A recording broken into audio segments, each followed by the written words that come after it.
좀 더 오해나 이런 걸 좀 풀어보는 시간을 또 한번 가져보겠습니다. 우리가 특히나 이제 저한테도 사주 보러 오실 때 꼭 음력 가지고 오시는 분들이 많아요. 근데 이제 사주는 기본적으로 내가 태어난 생년월일시를 가지고 보는 학문이다 보니까 당연히 그 태어난 생년월일시를 가지고 오는 게 맞는데, 음력보다는 양력이 더 정확합니다. 네. 왜 그러냐? 음력은 기본적으로 28일 주기로 돌기 때문에 1년에 윤달이 한 번 생길 수밖에 없어요. 근데 이제 옛날에는 내가 윤 2월이다, 뭐 윤 몇 월이다 이렇게 명확하게 알고 계신데, 요즘 젊은 분들이나 그 다음에 뭐 음력을 잘 안 쓰시는 분들은 내가 윤달인지 아닌지 모르는 경우가 있습니다. 그래서 기본적으로 만세력이라고 하는 그 달력에는 음력, 양력이 다 표시가 되어 있어서 찾는 건 문제가 없는데, 내가 윤달인데 윤달인지 모르는 경우, 이게 틀려요. 그러니까 사주가 안 맞습니다. 제가 8,000명 정도 보면서 한 2분 정도 안 맞아가지고 뭐 그런 적이 있는데, 근데 이제 왜 사람들이 자꾸 사주는 음력으로 봐야 된다라고 생각하냐면, 이게 그 습관이에요, 습관. 약간 고정관념 이런 건데, 조선시대 때는 달력이 없었어요, 집에.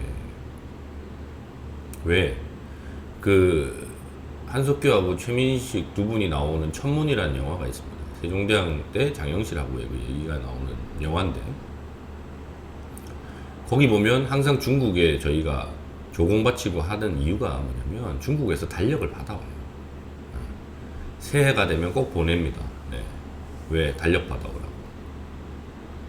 그런 천문학적인 과학 기술이 중국이 생각보다 그때는 발달이 돼 있어서 우리나라에서는 일단 그걸 갖다 썼어요. 예를 들면 고려사나 그 이전의 삼국사기 내용을 봐도 다 지금 우리는 이제 아라비아 숫자로 되어 있는 달력을 쓰니까 익숙한데, 옛날에는 지금 현재 우리가 만세력에서 보는 그 60갑자 형태의 달력을 다 썼습니다.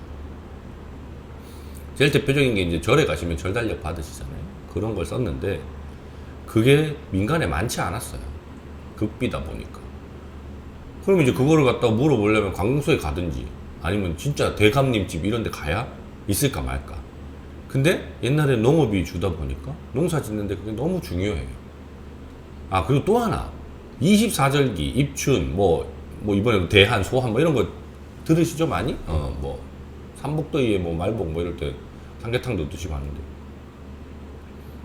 엄청나게 많은 사람들이 오해하고 있는 게 이거 양력이에요. 음력이 아닙니다. 예.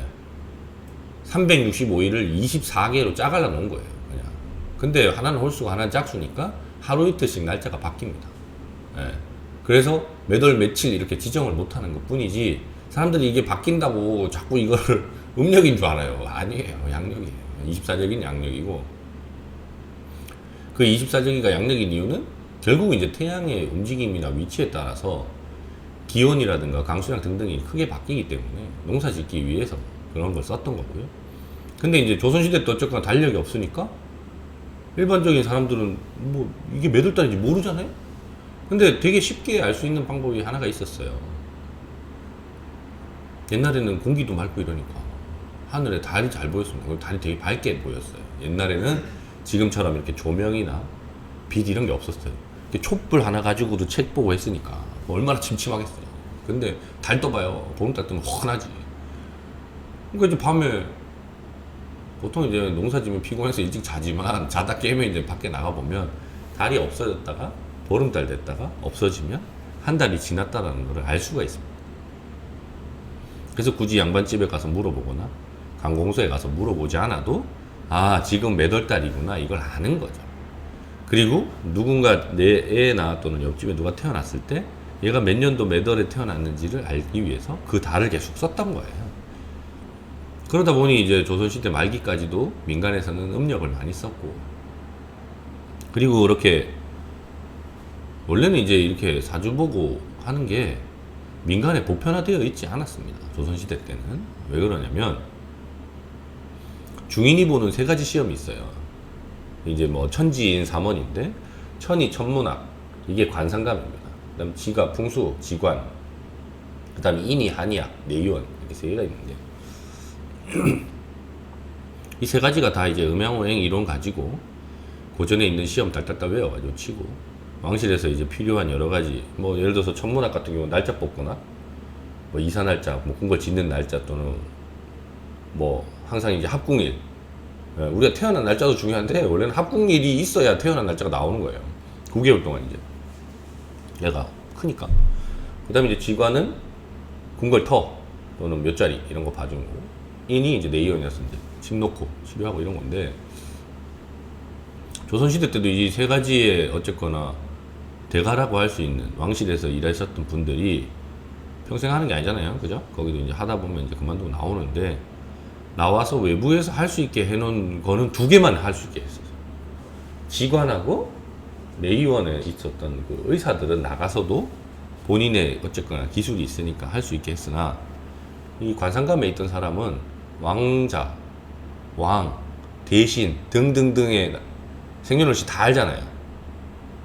그럼 이제 역적무의 하는 놈이 여기 가가지고 물어보고 이럴 수 있어서 이 사람은 못하게 하고 녹봉을 줬습니다. 일정 부분에. 그러다 보니까 이게 발전이 덜 된 거예요. 특히 옛날에 이제 뭐 동의보감 그 우리나라에 인기 많았던 그 드라마 이런 거 보면 내의원에서 근무하셨다 나오신 분 밖에 나가가지고 막 이렇게 차려가지고 돈 많이 벌고 하잖아요. 근데 관상감에서 이렇게 사주 보던 사람은 나가가지고 할 수가 없어요, 그거를. 그러다 보니까 이제 이론적으로 이렇게 정리가 잘 되어 있거나 하지는 않습니다. 좀 안타깝죠. 그리고 이제 뭐 그렇다고 그 사람들이 완전히 다 그냥 안 보고 한 건 아니고 이제 이론적인 거, 그러니까 뭐 예를 들어서 뭐 신살이라든가 뭐 이런 거나 뭐 그런 책들 관련해서 뭐 보고 뭐 이렇게 다른 데가 한 건 같긴 한데 그러다 보니 더더욱 민간에서는 이게 어떤 식으로 돌아가고 하는 걸 잘 모르고 하니까. 그리고 이제 조선시대 때는 음력을 대다수 썼으니까 그래서 이제 사주는 음력으로 봐야 된다는 걸 500년 동안 해왔으니 음력인 줄 아는데 음력보다는 양력이 훨씬 더 정확합니다. 그래서 앞으로 어디 가서 혹시나 뭐 저 말고도 다른 데다 물어보실 때도 꼭 양력으로 적어 가시는 게 더 좋아요. 그게 내가 잘못된 다른 사람 사주, 그러니까 내가 태어난 날짜가 아닌 다른 날짜로 보지 않을 확률을 낮춰줍니다. 그래서 꼭 양력으로 가서 보셨으면 좋겠습니다.